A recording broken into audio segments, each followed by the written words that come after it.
এই শক্তিশালী দোয়াটি না পড়ে কখনোই ঘুমাতে যাবেন না, কারণ কিয়ামতের দিন এটিই হতে পারে আপনার একমাত্র মুক্তির উপায়। রাসূলুল্লাহ সাল্লাল্লাহু আলাইহি ওয়াসাল্লাম বলেছেন, কিয়ামতের দিন আল্লাহ সেই ব্যক্তিকে শাস্তি থেকে রক্ষা করবেন যে ব্যক্তি এই দোয়াটি পাঠ করবে। এটি অত্যন্ত সহজ দোয়া, কিন্তু অনেক মুসলিমই এখনো এটি জানেন না।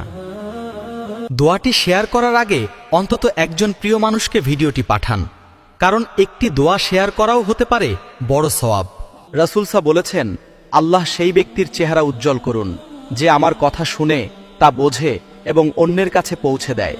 এখন এই দোয়াটি পড়ুন এবং মুখস্থ করুন। আল্লাহুম্মা কিনি আযাবাকা ইয়াউমা তাবআতু ইবাদাকা।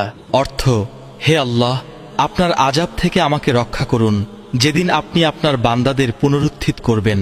আমিন।